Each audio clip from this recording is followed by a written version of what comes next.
human beings in a properly comprehensive system are enabled to transcend the limitations of their circumstances. And that's what the promise of education is. The idea of a comprehensive school is really important because you meet, regardless of who you are, you will meet lots of other people and grow up learning to tolerate people. So I think in that respect, education is very important for social change. Every child has greatness inside them. It's up to us as the adults around the child to find out what it is, to dig it out and share it with the world. And that's what achievement is. It's valuing people, it's valuing humanity. I know it sounds a little bit crass, but that's what it is. It's important to do that. Education should be for everyone, and it should be fair and equal for everyone. Not if you happen to live in this area, you might get a better deal because your school's making a bit of a profit and that school down the road isn't. You know, I just don't think that's a very fair way to run an education system.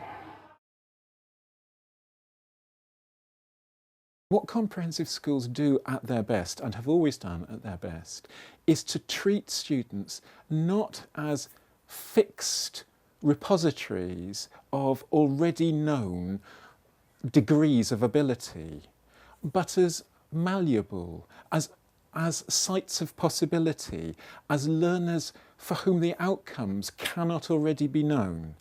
And that more open approach to learners and their learning informs much of the work of teachers in comprehensive schools today, as it has done throughout the history of comprehensive education.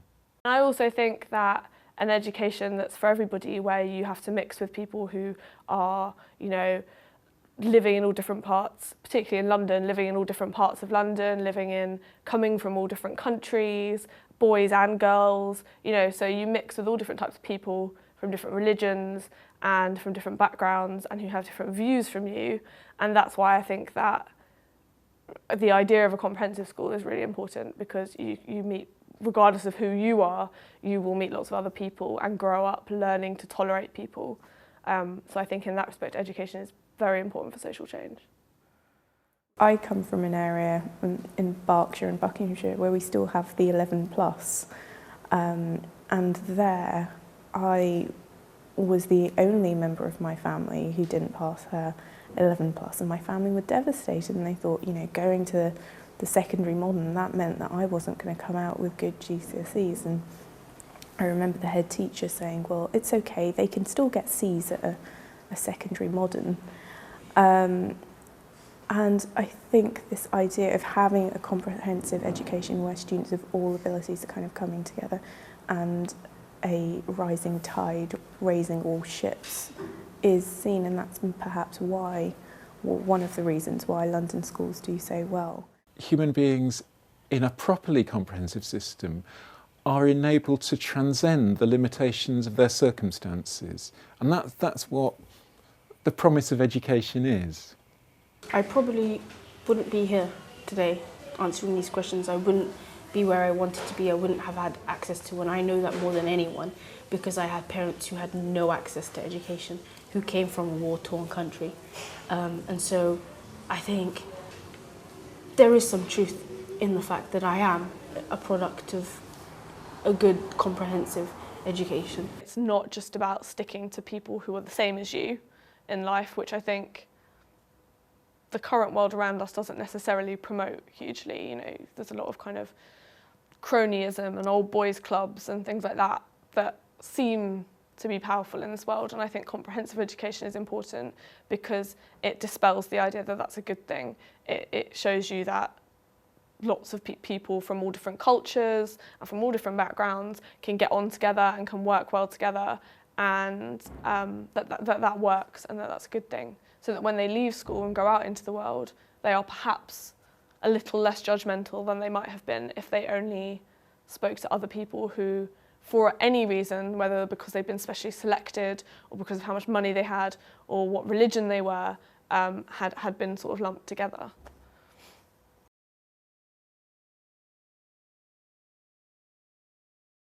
A fundamental principle in comprehensive education is the idea of the potential of all learners and that the job of the school, rather than delivering knowledge to an empty vessel, is developing the potential that learners bring with them. Education should be about mining talent. I always talk about Ken Robinson's view of Death Valley. Death Valley is a place where nothing grows, it's barren, but in 2004, the winter of 2004, it had rainfall. And in the spring of 2005, it was carpeted with flowers. That shows there was life in Death Valley, but it needed the right climate. So schools need to create the right climate for learning and help children find their talent, not just look at the surface. If we are teachers, if we are leading learning, we should facilitate learning for every child. And that learning should be facilitated in a way that the provision allows for every child. So there shouldn't be any excuses. There shouldn't be any reasons as to why a child cannot progress.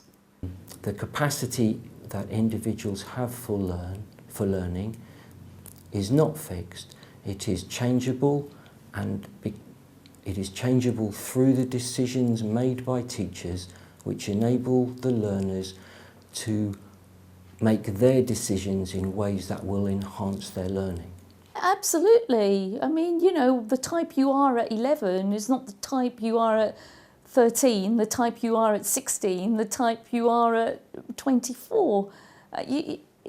People evolve in terms of their interests and what they like doing or what they're good at, etc. And to kind of say from such a young age that this is what you're good at, this is all you can do, this is, you know, we're going to push you into this type of school, is just wrong. Everybody indeed is different, and it's important to treat people individually as well as to recognise the collective power of a class. Helping young people feel more confident as learners and more secure, helping them trust themselves, building on what they bring to the classroom, valuing it as a key starting point.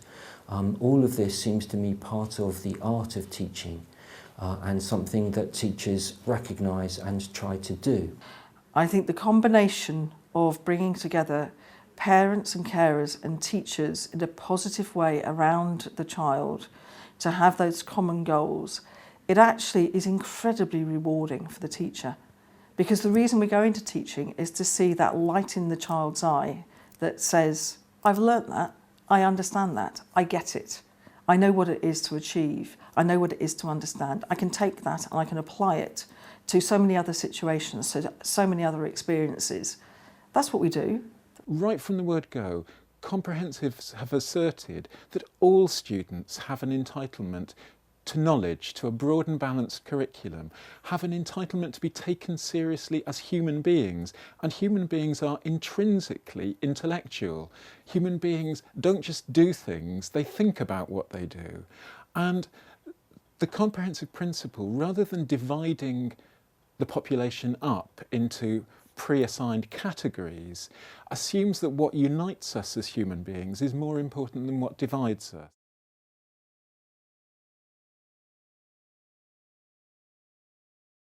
There's too much focus on league tables and outstandings from Ofsted, and I don't feel all the time that the students are at the heart of that. They are under constant kind of quantitative scrutiny. So it's all about numbers, and it's all about numbers being the way that you are measured and the way that your success is measured. So again, moving to a wholly exam-based curriculum, it's sending out a wrong message to some students that if you can't do that, you're a failure. I think it's in all children's interests to be part of a community that is inclusive, not exclusive. But both schools that I've worked in have had a very, an ethos of we care for our students, an ethos of community and things like that. And the pastoral side of things is something that both schools really, really care about. And it's hard to kind of balance caring deeply about all the students that you have in your community and at the same time needing to make sure that you stay at the right place in your league tables and in your local reputation and things like that. Everybody says it's better to have mixed ability in classrooms than to have segregation, and the ultimate in segregation is the 11+. It's a judgment. It's a single piece of work in a single time frame that then predicts what's going to happen for the rest of your life. That's wrong.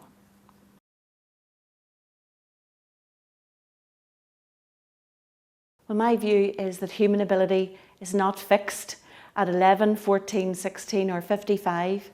I believe that really the job of schools is to nurture human talent, not limit it by labelling at 11. I believe that we can't afford to waste human talent, we can't afford to squander all the resources, and that's why I think the 11+ is obsolete and is unjust.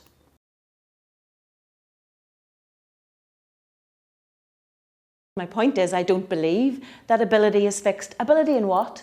You know, are we talking about a limited view of ability in maths and English? What about ability in dance? What about ability in music? What about other abilities, creative abilities that we need to save the world in the 21st century? I think we've moved on from the limited notion of what human intelligence is. And I think the 11+ tests a very narrow definition of what we mean by ability.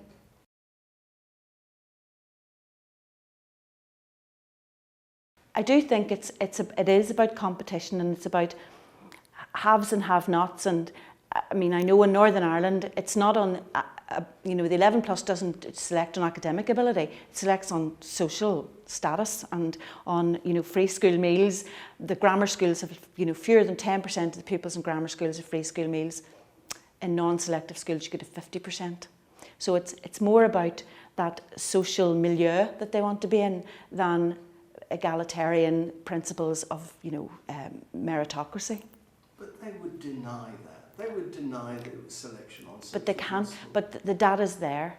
Are we going back to say that because a child is from a free school meal home that he's stupid? You know, I mean, is that what we're saying? That there's some kind of genetic link?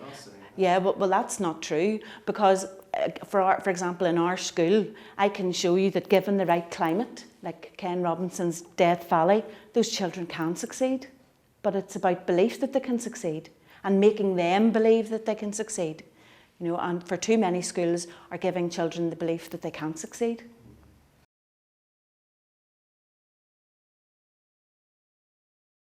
The wasted lives, the stigma of feeling that you're a failure at 11, the associated feelings that there's no point learning in school, the spiral downwards then into poor behaviour, and obviously lowered life chances. I mean, I have evidence to show that if you don't pass 11+, you have lower chances in your life.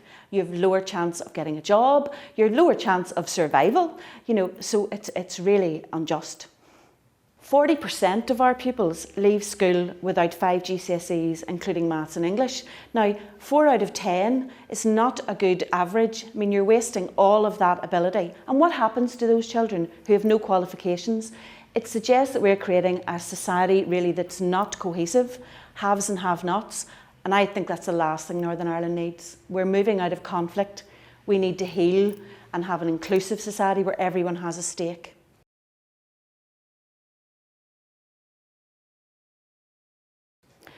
Education should be about mining talent. I always talk about Ken Robinson's view of Death Valley. Death Valley is a place where nothing grows, it's barren, but in 2004, the winter of 2004, it had rainfall. And in the spring of 2005, it was carpeted with flowers. That shows there was life in Death Valley, but it needed the right climate. So schools need to create the right climate for learning and help children find their talent, not just look at the surface. Well, what is a real educational system for if it's not to unleash human talent? I suppose I would question that, you know, I talked to our staff about being on a treadmill, jumping on a treadmill and just going through the motions. We don't want to do that in St Patrick's. We want to get right back to basics as what is education all about and do the really important things.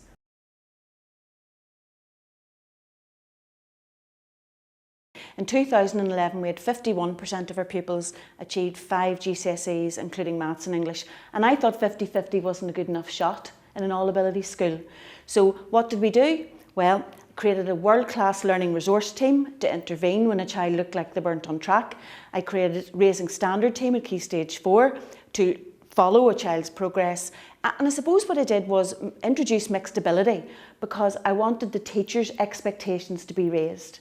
You know, I felt that the teachers felt, oh, I'm teaching the lowest stream, so they're not expected to pass. So I upped the ante and said, no, everyone's expected to pass. Now let's make it happen.